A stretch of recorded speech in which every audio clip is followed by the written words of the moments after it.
Primero que nada, bueno, agradecerte, Rodrigo, por la invitación, también a Flaxo y al Senado por organizar este evento. Es un gusto para mí estar aquí, poder compartir un poco del trabajo que estamos haciendo en CEPAL en estas materias. Voy a compartir con ustedes mi presentación. Bueno, mi presentación básicamente va a tener dos partes. La primera está más enfocada en el tema del acceso por parte de individuos y de hogares, y la segunda más enfocada a lo que hemos denominado Internet de la producción, que es básicamente el uso y la adopción de tecnologías digitales por parte del sector productivo. Bueno, varios de estos temas ya han sido discutidos y presentados los días previos, y María Elena también los ha mencionado. La pandemia ha destacado, digamos, a la infraestructura de telecomunicaciones como un factor crítico y fundamental para el funcionamiento de la economía y la sociedad.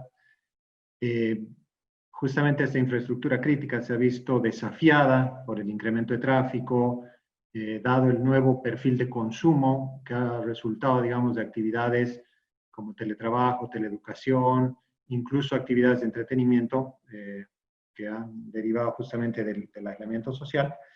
Y mi presentación se va a enfocar más particularmente en este tercer punto, que se refiere a cuáles potencialmente son los impactos de varias de las medidas que han tomado los países de la región y que son similares a otros países en relación justamente a estos temas.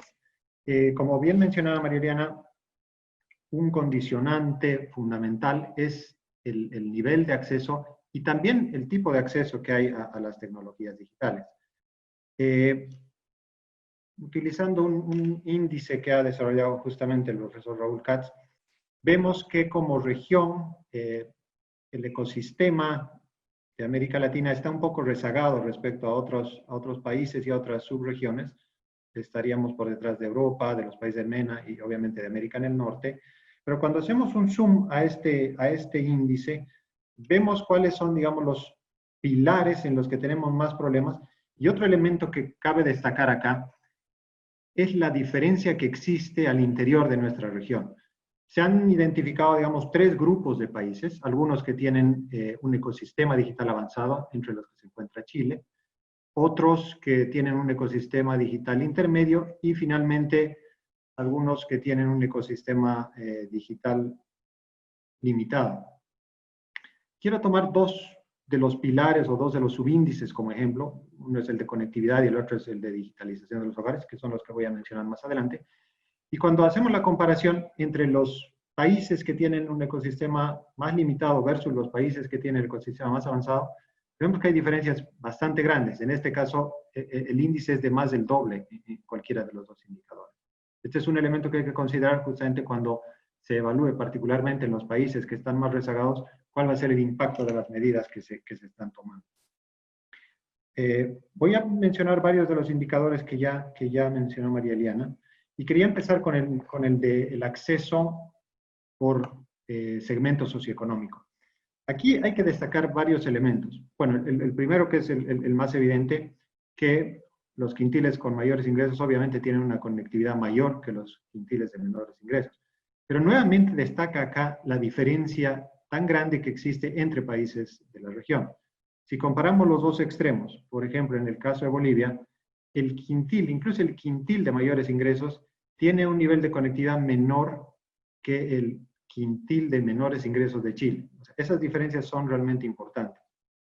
Por otro lado, otro aspecto que destaca mucho es que los quintiles de menores ingresos, particularmente en los países que están en peor posición, por lo menos en los de la muestra, el porcentaje de hogares desconectados supera tranquilamente el 95%. Hemos hecho el cálculo para ver de estos 9 países de la muestra cuántos hogares estarían desconectados, y son alrededor de 46 millones. De esos 46 millones, aproximadamente la mitad, cerca de 22, 23 millones, de esos hogares pertenecen a los dos quintiles más pobres. Por otro lado, hemos hecho también una estimación de las posibilidades que tendrían estos segmentos más excluidos de hacer teletrabajo. Hemos tomado, por ejemplo, el quintil 1, en el caso de Bolivia, que de por sí tiene únicamente una conectividad del 2.6%. Pero además hemos hecho un análisis del tipo de oficios a los cuales se dedican los jefes de hogar de esos hogares, y por ejemplo, el 15% de ese número ya reducido son oficios vinculados con servicios domésticos o de trabajadores de cuenta propia. Entonces, además de la limitante en la conectividad, hay una limitante en el tipo de oficios y labores que se desempeñan. Otro elemento que es muy importante considerar en nuestra región, que creo que se va a mencionar en alguna presentación más adelante, es el tema de la informalidad. Ese es otro elemento estructural, digamos, que está limitando mucho el impacto de algunas de las medidas que se están tomando. Otra diferencia que también ha sido mencionada por María Eliana son las diferencias de conectividad por zona geográfica.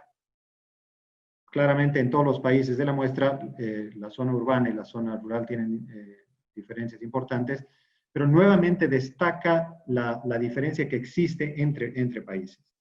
Ese es otro elemento a considerar, porque por ejemplo, en los países menos conectados, más del 90% de los hogares en las zonas rurales están excluidos de las tecnologías digitales, e incluso en los países en mejor posición, cerca a la mitad de los hogares no tienen una conexión. Otro tema que también ha salido hace un momento, pero que quiero profundizar en algunos detalles, es el tema de la conectividad por grupo etario. Se han estado promoviendo, implementando muchas acciones vinculadas con el tema de teleeducación, y también se está promoviendo el tema del aislamiento social de los adultos mayores. Si nos fijamos en los datos, justamente los dos grupos con menor conectividad corresponden a los hogares con niños de 5 a 12 años y a los hogares con adultos mayores a 65 años. Entonces, claramente es otra vez una muestra de que estas medidas que se están adoptando tienen o van a tener impactos limitados justamente debido a la poca conectividad. Otro elemento que es importante considerar, ya hemos visto que hay algunas restricciones, hay varios segmentos que están excluidos, pero inclusive los segmentos que sí tienen conectividad posiblemente no puedan hacer un uso adecuado en términos de aprovechar todo el potencial de esa conectividad, justamente por el tema de la calidad de las conexiones. La FCC de Estados Unidos ha sacado un cuadro bien interesante con unos parámetros respecto a tipos de conectividad, por ejemplo, que ellos llaman básico, medio y alto. Yo quiero mencionar en este caso el medio y alto y dar algunas de sus características, justamente porque están muy vinculadas con el tipo de actividades que se estarían realizando en el contexto de la pandemia. Por ejemplo, el uso medio estaría asociado a algunas actividades básicas como correo electrónico, revisar el buscador, algunos videos básicos, y en simultáneo alguna actividad con videoconferencia. Esta conectividad, digamos, de intensidad media estaría relacionada a un hogar con dos usuarios utilizando dos dispositivos simultáneamente en ese tipo de actividades que había mencionado. El uso alto o el uso intensivo, digamos, más o menos tiene el mismo perfil, solamente que está relacionado con 3 usuarios conectados simultáneamente, obviamente a 3 dispositivos. Entonces, si tomamos esos parámetros como referencia, varios países de la región tendrían limitaciones importantes para poder hacer ya sea el uso medio o incluso el uso alto. Básicamente, el uso alto lo podría hacer Chile y Panamá según estas estadísticas. Obviamente estamos hablando de promedios, pero eso nos muestra también que la calidad de la conectividad es muy importante, particularmente en un contexto como en el que estamos actualmente. Ahora quiero pasar a la segunda parte o al segundo punto, que está más vinculado con el tema de la adopción y el uso de tecnologías digitales en el ámbito productivo. Que como bien mencionaba María Eliana también, tenemos que ir pensando qué va a pasar después de que se solucione de alguna manera el tema de la pandemia. ¿Cómo vamos a reactivar la economía? Porque la recesión que se va a generar, el impacto que ha habido en el crecimiento económico es muy grande. Entonces, ya incluso antes de la pandemia se hablaba mucho de la importancia de incorporar a las tecnologías digitales en los procesos productivos para dar saltos en productividad y en competitividad. Bueno, en la región estamos partiendo con alguna desventaja, dado que en general nuestra estructura productiva se concentra más en manufactura en base a recursos naturales y productos básicos. Entonces, es una producción, digamos, que genera un reducido nivel de valor agregado. Por otro lado, hemos estado evaluando y analizando algunas estadísticas, en primer lugar, del uso de tecnologías digitales maduras, como por ejemplo la banda ancha, efectivamente en el sector productivo. Algunas de las encuestas industriales presentan datos, por ejemplo, de conectividad a banda ancha, de uso de Internet, de ventas en línea, qué sé yo, pero no hay información estandarizada y que pueda ser comparativa entre varios países. Nosotros en la CEPAL estamos trabajando en un proyecto de Big Data y hemos estado trabajando también en coordinación con varios institutos de estadística, particularmente 4 países, y hemos logrado armar un perfil o un diagnóstico de cuál es el uso que están haciendo varias empresas de estas tecnologías maduras inicialmente. Estos 4 países son Colombia, México, Brasil y Chile, y lo que se ha hecho es analizar a todas las empresas que tienen presencia en línea y se las ha clasificado por el tipo de actividad que tienen. En promedio, en general, el 75% de las empresas que tienen presencia en línea en estos 4 países tienen una presencia pasiva. Es decir, no permiten una interacción, no permiten hacer transacciones con los clientes. La presencia activa, donde ya hay algún tipo de interacción, algún tipo incluso de comercio o de relacionamiento, ya puede ser con proveedores también, es significativamente menor. Lo que estamos intentando hacer ahora en el siguiente paso es, bueno, este es el universo total de empresas que están en línea. Con los institutos nacionales de estadística, lo que se va a tratar de calcular en base a sus registros administrativos es saber qué porcentaje de la totalidad de las empresas corresponden a este universo. En todo caso, solamente con estas cifras se ve que la actividad en línea es bastante limitada.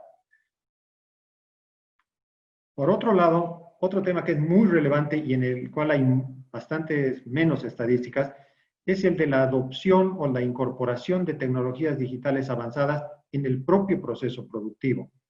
Hemos buscado información y estadísticas y al momento solo hemos encontrado que Brasil ha hecho una encuesta en la que logra identificar, digamos, algunos datos en materia de uso de tecnologías avanzadas tales como Big Data, uso de robots, como se ve en el gráfico, impresión en 3D. Y tenemos alguna comparación, particularmente de Brasil con otros países de Europa y con Europa como grupo, y vemos que del universo de empresas que utilizan computadora, que es decir, digamos, el universo en el que se ha hecho la encuesta en Brasil, el porcentaje que utilizan efectivamente tecnologías digitales avanzadas es muy bajo. Entonces, esto puede verse en todo caso como una oportunidad, dado que hay un espacio para incorporar este tipo de tecnologías y dar esos saltos en productividad y en competitividad que mencionaba y que van a ser muy relevantes para la recuperación post-COVID. Ahora, un tema en el que quisiera profundizar es también el tema de habilidades digitales, que también se ha mencionado anteriormente. Esta incorporación o esta digitalización de los procesos productivos tiene que pensarse de forma tal que los impactos positivos sean mucho más que los negativos. Y los negativos pueden estar vinculados con el tema de empleo. Nosotros hemos hecho algún estudio justamente con el profesor Katz. Y bueno, las cifras han cambiado, se han actualizado, qué sé yo, pero conceptualmente hemos encontrado que van a haber 3 efectos como resultado de la automatización y la digitalización de los procesos. El primero es el reemplazo de trabajadores por tecnología, es decir, la desaparición de algunos oficios, porque eso lo va a realizar ya sean robots o son procesos que se pueden automatizar totalmente.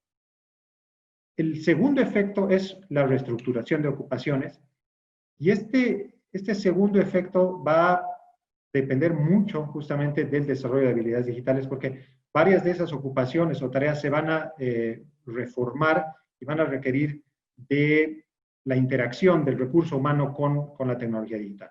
Y bueno, y finalmente el tercer efecto, que sería la creación de nuevos empleos derivados del desarrollo de nuevas soluciones tecnológicas. Ahora, el tamaño y la magnitud de estos efectos justamente va a depender de cómo preparemos al recurso humano, cómo desarrollemos sus habilidades digitales para incorporar estas tecnologías en los procesos productivos. Lamentablemente en la región hay digamos, una diferencia grande en lo que ha sido el crecimiento de la digitalización y lo que ha sido el crecimiento del índice de capital humano. Entonces ahí hay un tema que hay que considerar y que hay que trabajar bastante. Nosotros hemos estado haciendo también algún otro tipo de aproximación para ver si efectivamente hay o cómo se podría medir esta diferencia entre las habilidades requeridas y lo que el mercado está necesitando. Y también utilizando algunas técnicas de Big Data hemos aprovechado información que estaba disponible en algunos sitios de empleo y hemos identificado, por ejemplo, que hay una significativa mayor demanda por parte del mercado de oficios vinculados con TI y con programación que la oferta que existe actualmente para esos servicios. Si se fijan en las otras categorías, la situación es diferente, hay más exceso, digamos, de oferta de recursos humanos para ese tipo de actividades que en el primer caso. Básicamente, quería destacar esos dos temas y mencionar que se tiene que seguir trabajando en ambos ámbitos, en lo que nosotros llamamos el Internet del consumo y en el Internet de la producción, y tratar de generar políticas y acciones que abarquen ambos ámbitos. Lamentablemente mi presentación tiene más preguntas y más problemas que propuestas de solución, pero espero que estos temas sirvan para alimentar un poco más la discusión. Agradezco mucho por la atención y obviamente estoy aquí a disposición para cualquier cosa.